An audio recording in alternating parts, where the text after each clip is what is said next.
Olá a todos e a todas, estamos mais uma vez aqui com a série Educação e Inclusão Social.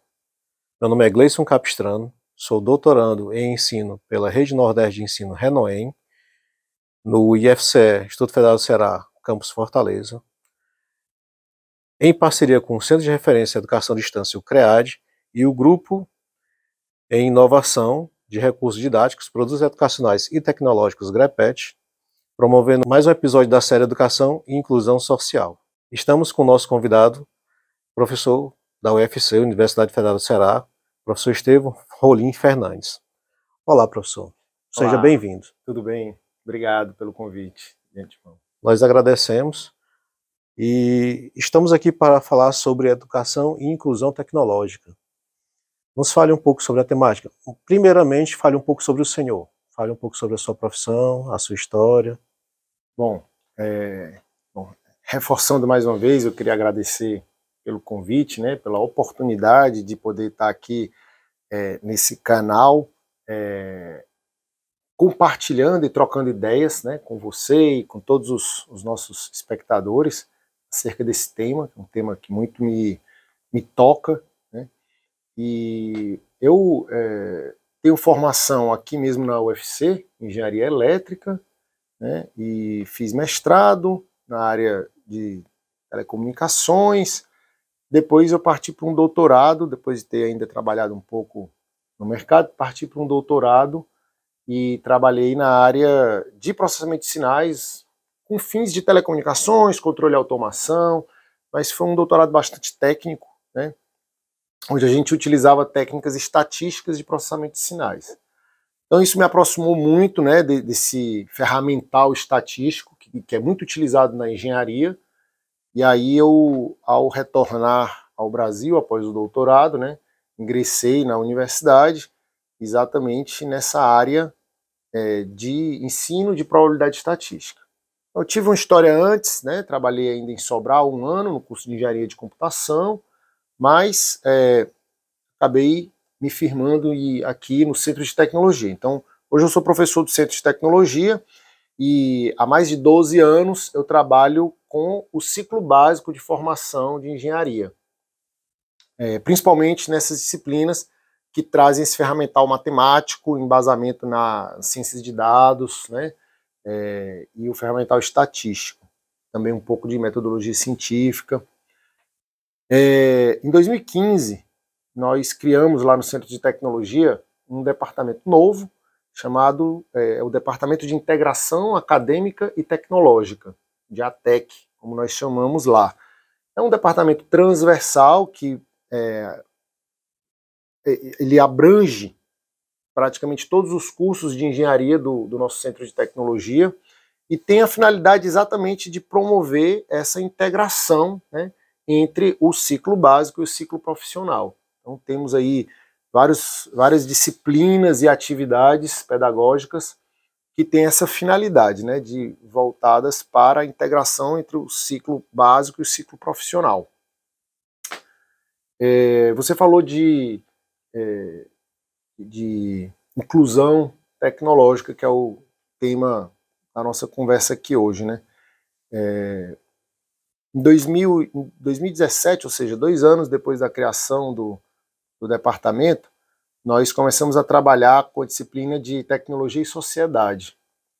E isso foi um grande divisor de águas, né? Eu sempre agradeço muito ao nosso querido professor Elano Castro, né, que era professor do departamento de engenharia elétrica, depois departamento de engenharia de teleinformática, e finalmente finalizou sua carreira acadêmica no nosso departamento de integração acadêmica e tecnológica. Ele foi o responsável pela ideia e pela criação dessa disciplina, que hoje nós trabalhamos e tem essa finalidade, né, de fazer o aluno pensar a inclusão tecnológica.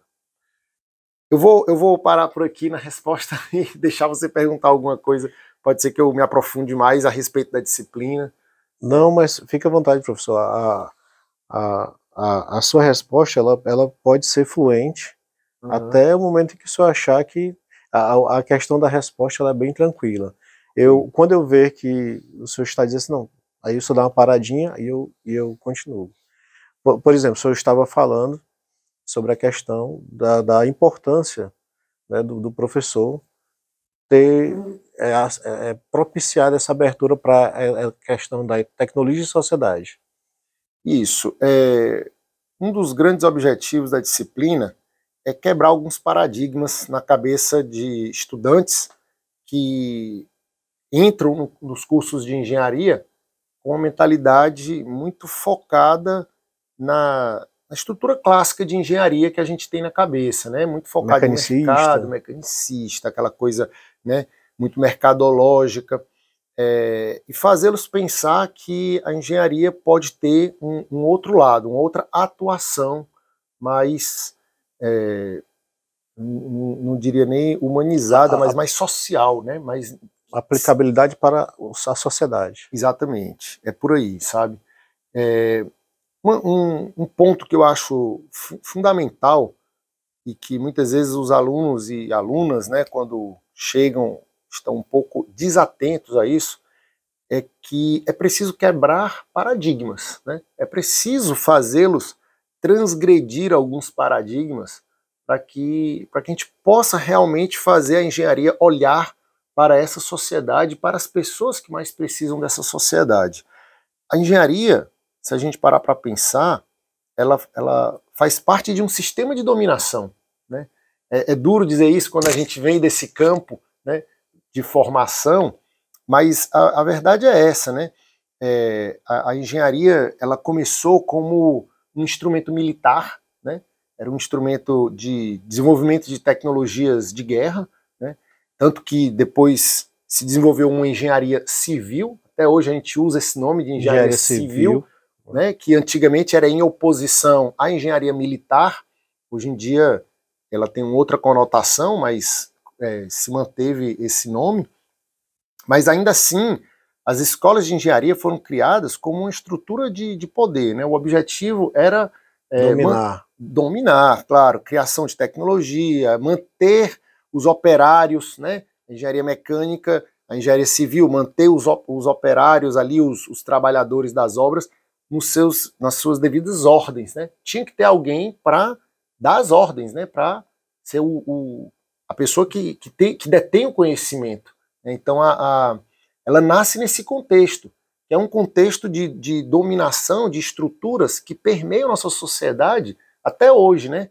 É uma estrutura patriarcal, é uma estrutura racista, é uma estrutura de classes, né? Então, todas essas estruturas, elas precisam ser quebradas, repensadas, né?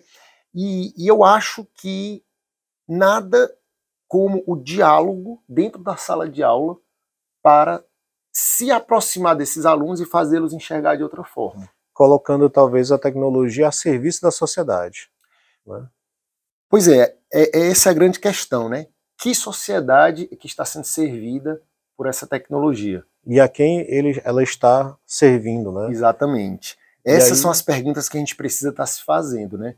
Porque às vezes a gente é fácil se enganar achando que uma tecnologia é muito boa, é muito positiva, mas às vezes a gente consegue desvelar, né, por trás daquela tecnologia uma estrutura de poder, uma estrutura de dominação, né, e é só chegando até essas pessoas que fazem, dando oportunidades para essas pessoas que fazem a tecnologia, para que elas possam fazer uma tecnologia da qual elas se apropriam, sabe? Então, isso é muito característico, né, de, por exemplo, empresas ou cooperativas autogestionárias, né, que trabalham dentro de um sistema não hierarquizado, né? Então, o mercado que a gente vive, o sistema capitalista, ele usa a engenharia como uma ferramenta para desenvolvimento de tecnologia para dar suporte a esse mercado capitalista, certo?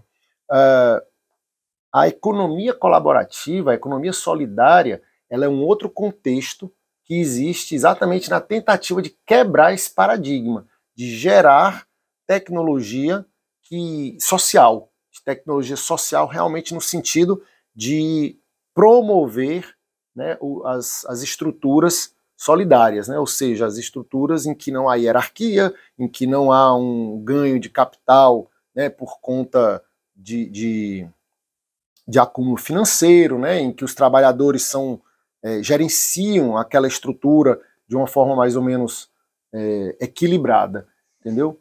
Então a tecnologia ela poderia se adaptar às necessidades daqueles que fazem a sociedade. E aí entra a questão do aspecto de inclusão, não é isso? Isso.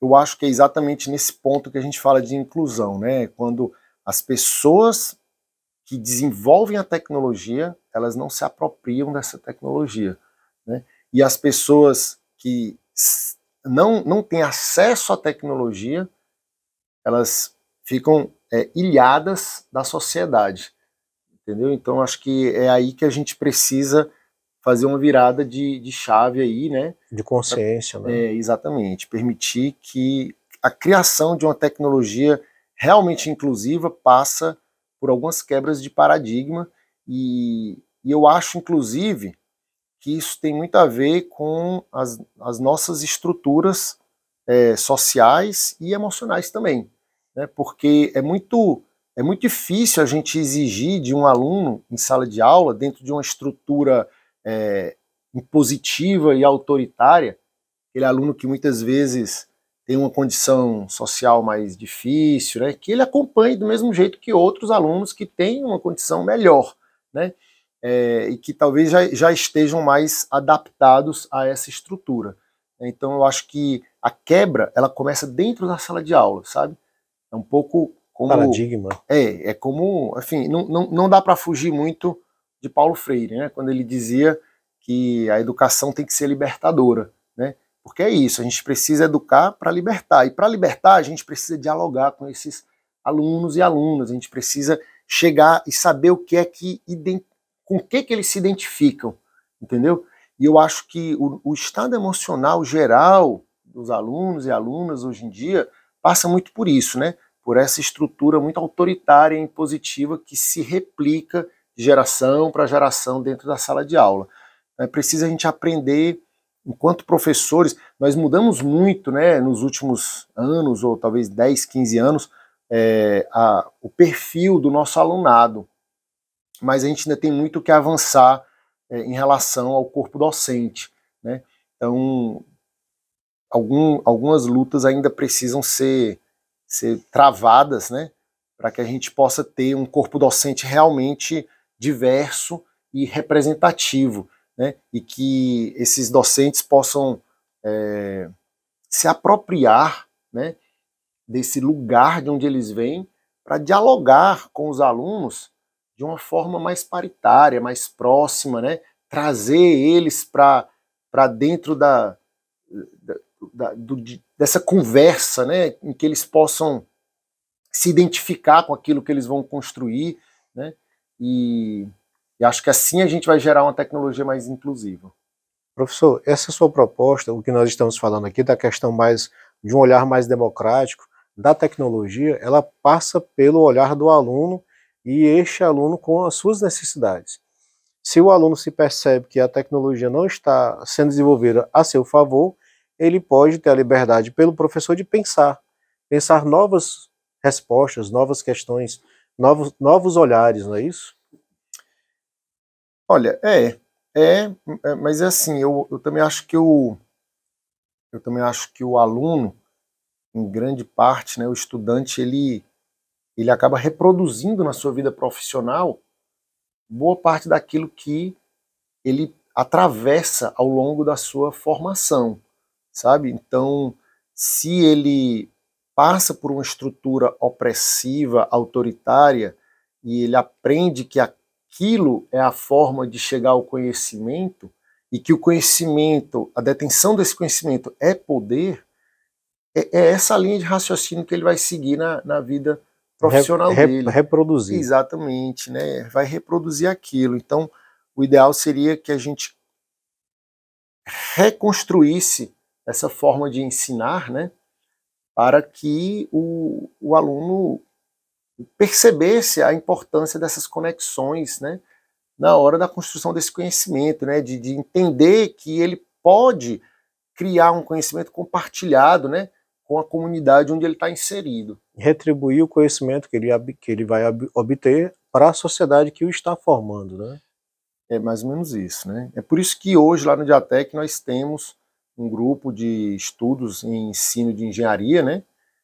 Um grupo de pesquisa também, estudos e pesquisa em ensino de engenharia, né? Com a participação de vários professores, né?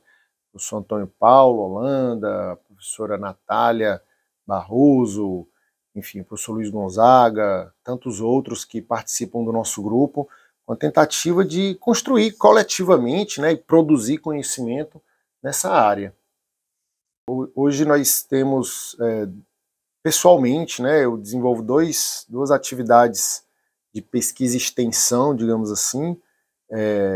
Uma delas é mais voltada para a educação, a inclusão tecnológica, né, que a gente chama de Super Inventores. O projeto Super Inventores é um projeto de robótica e programação nas escolas. Então a gente leva alunos de engenharia, né, engenharia elétrica, engenharia de computação, enfim, qualquer uma, e aí trabalham com as crianças do ensino fundamental, principalmente, mas tem até umas turminhas do ensino infantil também, né, que é umas criancinhas pequenininhas, que a gente trabalha o pensamento computacional, né, que é entender um pouco a lógica e as estruturas de resolução de problemas.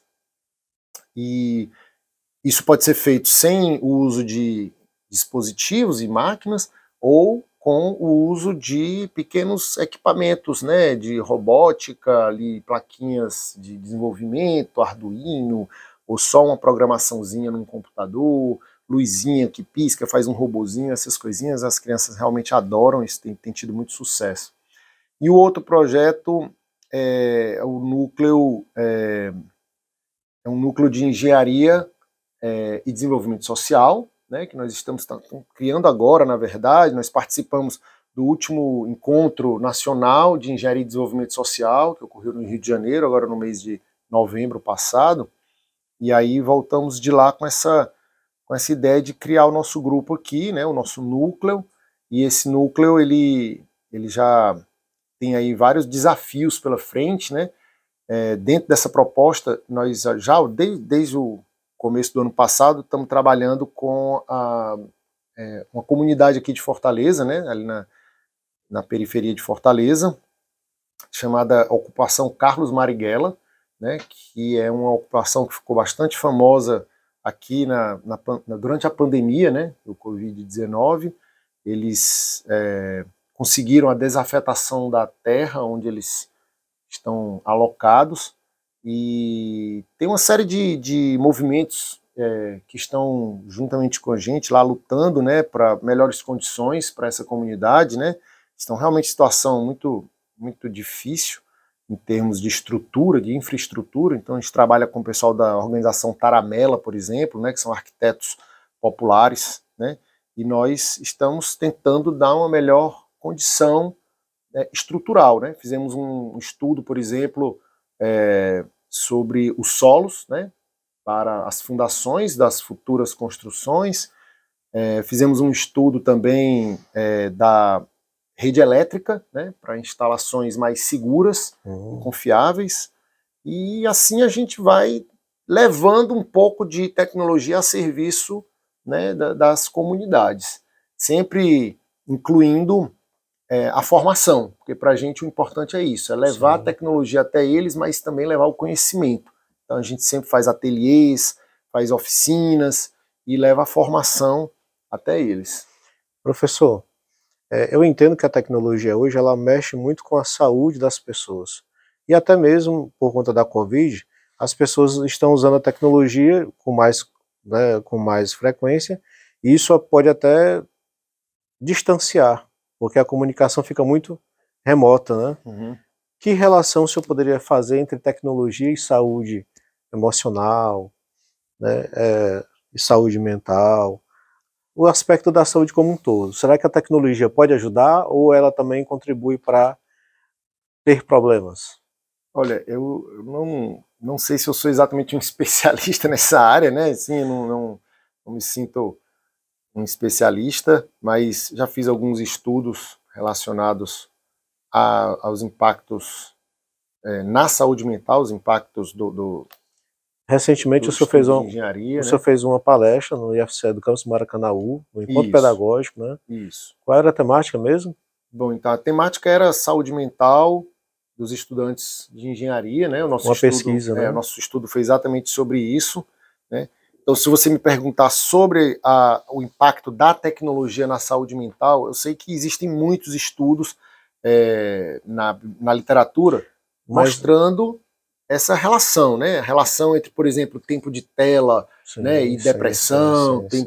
O uso de aparelhos tecnológicos e outros distúrbios socioafetivos e emocionais. Isso aí temos muitos. Mas no caso da pesquisa foi sobre outro aspecto. Isso, no caso da pesquisa era a questão da formação em engenharia mesmo, né? Ou seja,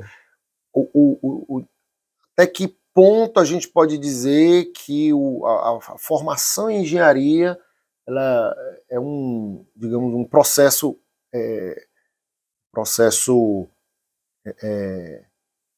que desencadeia esse tipo de situação, de doenças, ou de estresse, ou de depressão, ansiedade, esse tipo de coisa. Esse era o objetivo.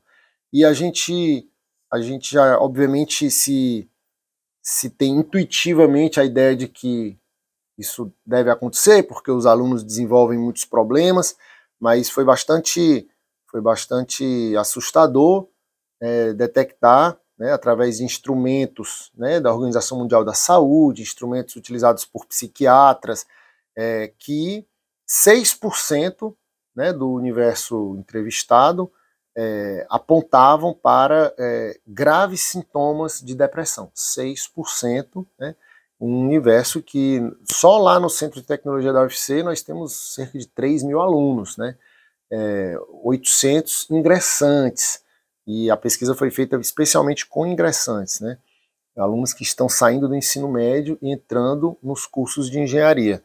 E cerca de 40% tinham sintomas moderadamente graves ou muito graves, né? Então isso é bastante preocupante, e eu volto a dizer, né, eu acho que em grande parte isso tem a ver com essa estrutura autoritária que se perpetua dentro dos cursos de engenharia, sabe? Eu acho que a gente precisa procurar o ponto do diálogo. Esse, para mim, é a chave da questão. Eu acredito que a sua pesquisa ela pode ser ampliada ou estendida tanto para outros cursos como para até mesmo a sala de aula, na concepção de que a educação ela serve para construir e para melhorar a saúde do indivíduo, e não oprimir ou massacrar, né? Numa visão talvez um pouco anterior ao que a gente vê de agravos à saúde, não se percebia isso. Mas hoje, como a saúde está em foco, a saúde mental, a saúde emocional, então estudos estão revelando que devemos nos preocupar com esse aspecto. Sim, sem dúvida, né? Inclusive, assim, os estudantes, muitos deles já chegam para a gente, né, saindo de um ensino médio massacrante, né? O ensino médio hoje no Brasil, sobretudo nas escolas privadas, ele é muito massacrante para os estudantes, né? Tanto do ponto de vista físico, de cognitivo, e também do ponto de vista de saúde mental. Então a gente já chega com um aluno que está fragilizado, né? E aí quer exigir muitas vezes desse aluno uma maturidade extraordinária, né? Uma maturidade que essas pessoas não têm ainda, né? E aí nesse momento eu acho que a gente precisa se perguntar o que a gente está fazendo com os alunos da gente. O que é que estamos fazendo, né? Exatamente. Eu sou professor da rede municipal, né, professor de ciências, e compreendo perfeitamente que a educação ela precisa ter um olhar diferenciado nesse momento, até pós-pandêmico, né? Professor, estamos nos momentos finais, né? Geralmente a gente consegue transitar por vários temas. Eu acredito que a temática foi bem desenvolvida. O senhor teria mais alguma consideração a fazer sobre a temática? Eu queria agradecer, né, na verdade, a oportunidade. Nós é que agradecemos. Obrigado. É isso, nada. Realmente é uma oportunidade da gente poder estar aparecendo um pouco, trazendo um pouco à tona essa temática, né? Dizer que estou à disposição aí, né? Você pode divulgar meus contatos, né? Enfim, podemos colocar na descrição do vídeo, né? Isso, para quem quiser entrar em contato, tirar alguma dúvida, desenvolver algum trabalho, né? Seja na área de educação tecnológica, educação em engenharia, inclusão tecnológica, né? Ou mesmo do estudo de dados relativos à saúde mental, né? Que, para terminar, eu queria reforçar aquilo que eu disse no início, né? Eu acho que a tecnologia, ela é um instrumento de poder, né? E ela é um instrumento que é utilizado dentro de um pilar, né? de racismo, de patriarcado e de estrutura de classes. E é essa estrutura que a gente precisa transgredir, né? É aí que mora o sistema enraizado na nossa sociedade, que mantém as desigualdades, né? que mantém as pessoas distantes dos acessos às tecnologias para manter, né? Para manter o status quo, né? A gente tem que parar de pensar na engenharia como um instrumento de manutenção do status quo. E para isso a gente precisa se conectar com nossos estudantes, se formar um outro engenheiro, uma outra engenheira, né? Lutar contra essas estruturas é fundamental para chegar à inclusão tecnológica. Mas eu só tenho a agradecer. Nós que agradecemos a presença do professor. Eu acredito que a temática ela é ampla e envolve muitos desafios, mas eu acredito que este é o caminho, a humanização de processos e de tecnologias.